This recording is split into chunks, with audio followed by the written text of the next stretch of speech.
Ngiyanibingelela nonke ababukeli be-Black Life TV, ngiphinde nginamukele kuhlelo esilibiza ngokuthi sikhipha izimfihlo. Lo u-part 2, ngivakashele sisi wami, uyabuya futhi uzochaza ukuthi last time kade efikile la ka-Black Life TV, wayezochaza isitori sakhe esasithini, mesingabuyela emuva esasu-episode number 50 ku-season 1. So uzosichazela kabanzi kusuke ekuqaleni asilandise kuze kofika ukuthi wagcina kuphelele phi, kwegcine kwenzakaleni. Asike simuze ukuthi ingabe usiphatheleni. Sawubona. Yebo njani? Ngiyaphila kunjani? Ngiyaphila. Alright, ngicela nje uvele uhlale udabeni usitshele ukuthi wawukade ufike ngani ekuqaleni, sasithini isitori sakho and kwagcina kuphelele phi. Okay, sanibona. Isitori sami sasinge ex ngizothi ex manje.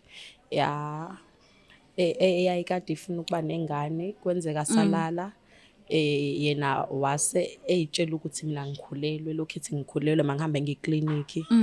Lokho isicefe leyo nto, ngahamba ke ngaya ekliniki ngiya no cousin wami.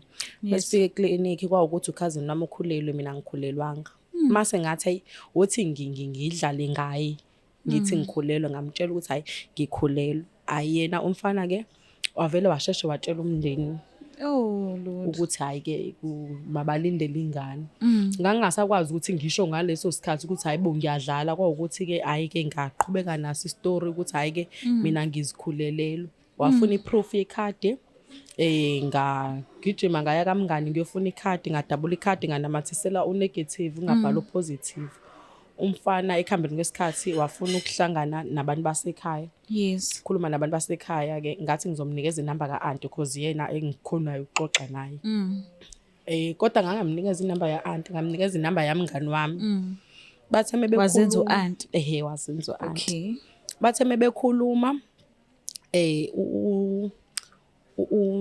umfana wabona ukuthi hayi shuthi u-auntie akamusi la afuna ukumusa khona. Wathi mekhuluma nami wathi ngazi ukuthi u-auntie wami unomona. Yes. Bunjani ubudlelwane bami no-auntie? Ngathi mina hayi bu-right. Wathi hayi ongcono mangimkhulumise noma. Kwamele ukuthi ke manje ngiphinde ngizame omunye futhi umuntu ozodlala indima yami. Yes. Ngamkhulumisa no cousin wami ukuthi makadlale indima yami. Ekhambeni kwesikhathi umngani no cousin wami bavele babona ukuthi lento isiya kude manje because umfana nabantu bakubo balokho bela befuna ukuzovela ekhaya bathi abasayingeni. Kwaphoqa ukuthi ke manje kumele ngizame indlela yokuthi ngiveze iqiniso. Ngamtshela umfana ukuthi hayi nakho ngingima period. Umfana waphindwa watshela uma wakhe futhi, wathi uma wakhe hayi mhlawumbe ngiyasigezela. Usuku olulandelayo ngamtshela ukuthi hayi ngiyaqhubeka, wathi umfana mangihambe ngekliniki.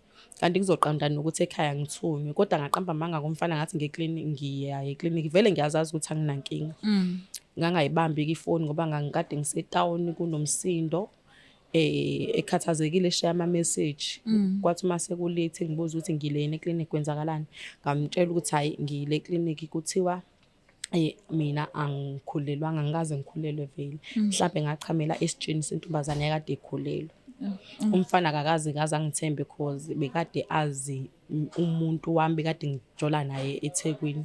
Shuthi bekade kunakho ukuvela ukuthi umuntu wami ngiyamthanda. Wathi ke ngikhiphile isisu. Wangisola ngalokho ukuthi ngikhiphile isisu. Konje wakade uchaze ukuthi yini eyakwenza ukuthi ungasho ukuthi uyadlala same time.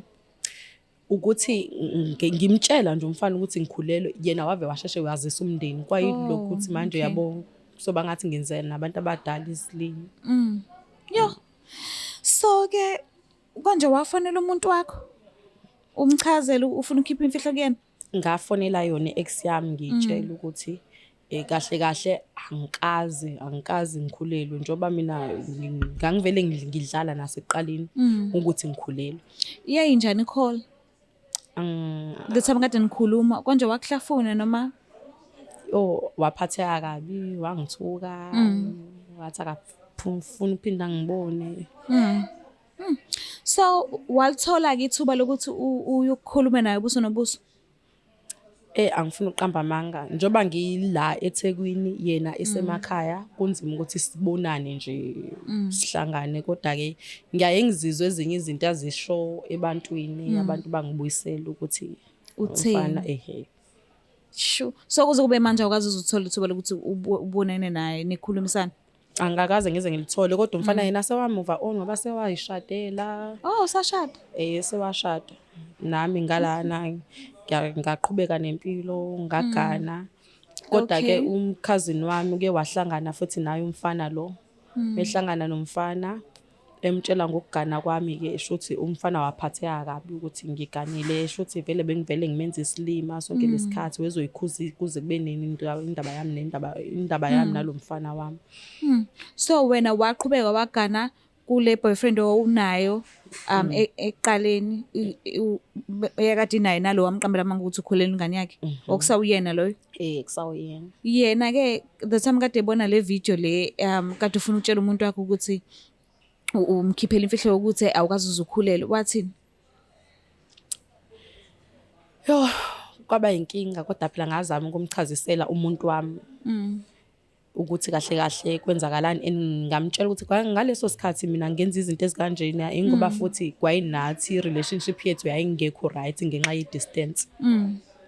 So mayekuganisa-ke ukuganisa ngokuthi okay umchazelile uyakuthemba, noma mhlambe manje kuyenzeka if ukuthi nixabanile alokho kubuyisela ukuthi wenzani ekuqaleni? Ngingasho ukuthi ungithathe ngoba engithanda ngoba sikaze sibe nayo i-topic enjalo, and ngaphandle kwalokho-ke angimina umuntu bekade nginamaphutha ngedwa kwi-relationship yethu, naye bekade enawo amaphutha. Manje-ke entweni esikuyona noma esiyenzayo asikhumbuzani nge-past yethu. Oh, okay. So ubani owagana kuqala, wena nowashadelwa kuqala? Okay, umbuzo wami uthi ubani okwenzeka izinto zakhe fast, ubani wagana kuqala, ubani washadelwa kuqala? I-ex yami yaganelwa kuqala, yashadelwa kuqala. Oh, wena kwakho kweza ngemuva. Kweza ngemuva kodwa manje uma sekhuluma ebantwini uthi mina engiqalile. Angazi ukuthi kanjani because yena usheshe watshengisa ukuthi kodwa uma sekwenzeka kumina ayisekukumbi. Hey bo, wawathola ithuba mhlambe loku mhlambe ku-social media because mekwenzeka izinto ezinhle esizithandayo, mhlambe izinto enjengemishado kanje sike sipost. Wake wampost umakoti wakhe mhlambe wambona ukuthi angaze ngimbone epostile umuntu wakhe kodwa ngeke ngabona abantu bepostile. Wambona lo sisi loyo? Ngambona shame. Yena uthi shame. So mangase kwenzeke nihlangane njengamanje ucabanga ukuthi kuyokwenzekalani? Uyabona nje into engiyishoyo kuyena umfana sasinale nto leya. Leya connection sasinayo. Awunalo uvalo lokuthi angangenzakalisa. Mengizwe izinkulumo zakhe azikhuluma ebantwini kuyavela lokhana ukuthi usangithanda kanti phela nami akuphilanga ukuthi uyahlaya. Mina kuzoyibona le video. Futhi Jesu wami. Uqonda ukuthini ukuthi akuphelanga? Umuntu wami akungena umuntu wazi lezi zinto lezi. Oh, akajwayele ukuphila isidala.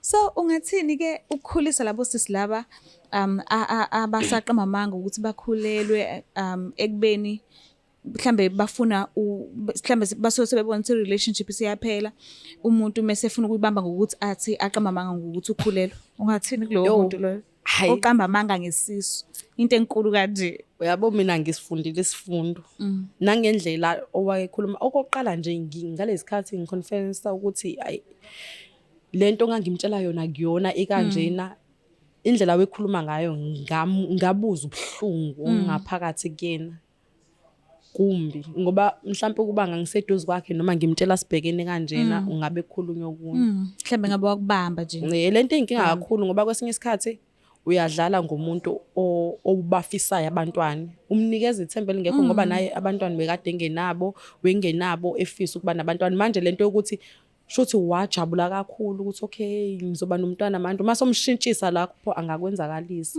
Ekubeni kade mhlambe seyimisele. Yebo leyo nto seyazisela abantu abangani. Mhlawumbe omunye umuntu ongalifuni ihlazo le, ngisho nje ngithi hayi ngeke. Kungadlalwa ngezinto eziningi kodwa la kuyona ukudlalwa ngayo. I'm sure wayekhipha imali yokuthi uhambe e-clinic uyoxukuza. Zonke lezi zinto lezo akaza zathi uyayifuna imali yakhe back noma nje. ngenxa yokuthi vele ngangingakaze ngimtshele ukuthi sengiwaqalile amaklinikhi. Oh, okay. Lokho kwakungaba inkinga na kakhulu-ke phela uma sethola ukuthi kanti mina yiphi le clinic ngangikade ngiyihamba. Kodwa nje Nkosi yami wekade nginikeza phela lezo zinto Nkosi yami ukuthi phela nami mangidle. Uyazi ukuthi abantu abakhulelwe bayakhala. Yes. Kodwa ngangingakaze nje kube ukuthi nayo imali yokuthi uhambe uyoxukuza cha. So mangase kwenzeke kuthi uyayibona i-video ungafisa ukuthini kuyena? Ngoba awukaze phela uzuhlangane naye nikhulumisana. Ulokhu ucosha nje izinto ezishiwa abantu ukuthi bathi uyazisho. Hayi ngisamile engangikulone la sekuqaleni ukuthi Nkosi yami ngiyaxolisa, ngiyayisola, ngiyathemba ukuthi ngelinye ilanga naye uyokuthola ukuthi angixolele mesihlangana. Kube mnandi ngingabuki ukuthi manje sekumele sibuyele entweni esesidlulile kuyona noma kuvuka izinhlungu hayi makadlulise vele. Ngimfisela nenhlanhla ukuthi abathola abantwana. Mhlambe ngenze ukuthi akakabi nabo. Lutho. Kodwa Nkosi yami. Angizwa lutho Nkosi yami. Yazi ngenze ukuthi wamlimaza ngempela ngoba phela unakho uyachaza ukuthi wathi usathi nje uyayidlalela wena vele wena wagquma wahlala atshela umzali. Ngoba vele kwakuwumuntu okhulile kunangimina shuthi wayisenakho lokuthi mina izinga lokuthi ngibe nengane mhlawumbe sengidlulile kulona kumele ngabe senginabo abantwana nasekhaya mhlawumbe phela wekuyabazi ukuthi ayisesilindele ingane yabantu baningakho kwabalula ukuthi yena shesha vele ibhadlaza indaba. Yo hayi mina ngiyazi lento. So wena esidini lakho ke ni right ke nomuntu wakho? Hayi kakhulu. Nishaba.